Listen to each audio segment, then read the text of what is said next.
The Price of Betrayal. In a small Nigerian village called Umueze, life was simple. People lived by ancient customs, shared laughter and meals, and leaned on each other during hard times.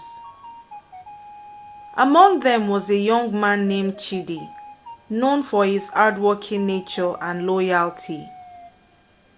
Chidi was loved by his family and friends, and he was in love with Amara, the beautiful daughter of the village chief, Igwe Obi. Chidi's family wasn't wealthy, but he held his head high and treated everyone with kindness. Amara admired him not for his wealth, but for his honesty and work ethic. For years, Chidi had dreamt of marrying Amara.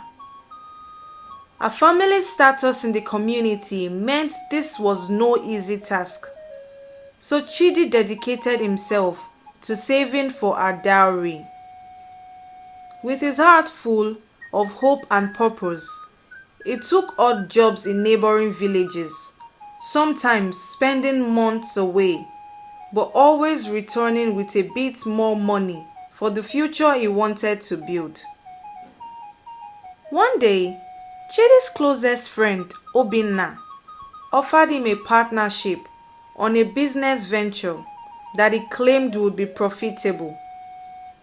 Obinna was charming, known for his cleverness and quick thinking, but his greed was well hidden behind his jovial nature. Trusting Obinna as a brother, Chidi agreed, investing all he had saved for Amara's dowry. A month passed, and then 2 months, but Chidi saw no returns from his investments. Every time he inquired, Obinna assured him that the money was simply delayed and that the returns would come soon. Finally, Chidi grew suspicious and pressed Obinna, demanding an explanation. The truth, when revealed, felt like a knife in Chidi's heart. Obinna had spent every naira on himself, squandering it on expensive clothes, food, and drinks in the city. Crushed by the betrayal, Chidi confronted Obinna before the village elders. Obinna, however, twisted the story, accusing Chidi of trying to defraud him, throwing the village into a frenzy of accusations. Chidi, who had once walked with his head high, now carried a shame that wasn't his. With no money for Amara's dowry and the village divided in a gossip, Chidi saw his dreams slipping away. Amara's father, Igwe Obi, heartbroken by the scandal surrounding Chidi's name, withdrew his support for their marriage. He instead betrothed Amara to a wealthy suitor from another village, convinced this was the only way to protect her future. Amara, devastated, tried to plead her case, but her father refused to listen. Chidi could do nothing but watch his dreams crumble as Amara was given away to another man in marriage. The villagers, once full of admiration for Chidi, turned their backs on him, viewing him as a weak man, too weak to protect even his own savings. Months turned into years, and Chidi worked tirelessly, keeping to himself, his heart hardened by betrayal and loss. Then, news came from a neighboring village that Obinna had been caught in another scheme, cheating several traders and bringing shame to himself and his own family. He was banished, his name now synonymous with dishonesty. When the people of Umueze learned of Obinna's deceit, they came to Chidi, humbled by guilt. The elders offered to restore his name, hoping that he would forgive them. But Chidi knew why their forgiveness was possible. Trust was forever broken. In time, Chidi moved on, building a quiet life for himself. Amara, who had suffered in her marriage, returned to her village a widow. She and Chidi crossed paths, and though they shared a moment of understanding, they were no longer the people that they once had been.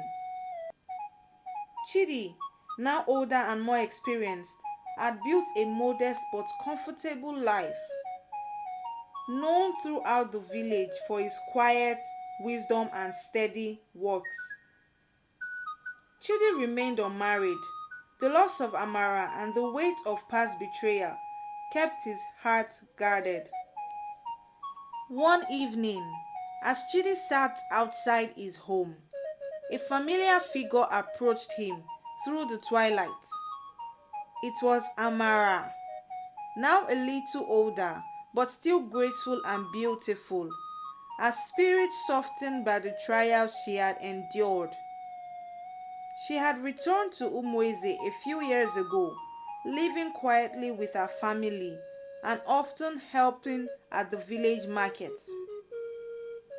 Though they only exchanged polite greetings now and then, they hadn't truly spoken since that fateful day. Chidi, she began softly, standing in the warm glow of his oil lamp. I've come to make amends for what was lost between us. She explained that she had finally mustered the courage to apologize for the pain her family's decision had caused him. She wanted him to know that she had fought for their love, but as a young woman, she had been unable to defy her father's will. Chidi listened in silence, feeling emotion stir that he thought had long died. He remembered the dreams they had shared, the innocent hopes that had withered under betrayal and misfortune. But time had tempered his heart. He no longer bore resentment, but rather a deep sadness over what could have been done. I forgave you a long time ago, Amara, he replied, his voice steady. We were both bound by forces beyond our control. I lost a part of me then, but I also learned that my strength is not defined by what others do to me. In that moment, Amara saw in Chidi a man transformed by pain, yet free of bitterness. She offered him a gift, a small carving she had made, of two birds nestled together on a branch, a symbol of what they once were and what they might have been. Chidi accepted it with gratitude, feeling a warmth spread through his heart, knowing their story had found closure. Days turned into months, and Chidi and Amara began to cross paths more frequently. Their conversations growing in warmth and comfort. People in the village began to notice and whisper that the two were finding a way back to one another. Even the elders, feeling the weight of their past errors, encouraged them, knowing that love like theirs deserved another chance. One fateful day, during a village festival, Chidi surprised everyone, taking Amara's hand in front of the entire community. With a voice steady and sincere, he asked her if she could consider walking beside him for whatever time they had left in this world. The villagers erupted in joy, and Igwe Obi, Amara's father, stepped forward. With a tear in his eye, he apologized to Chidi and Amara for the years he gave them to lose. With the village's blessing, Chidi and Amara were finally married, not as the young dreamers they once were, but as two people who had known loss, betrayal, and redemption.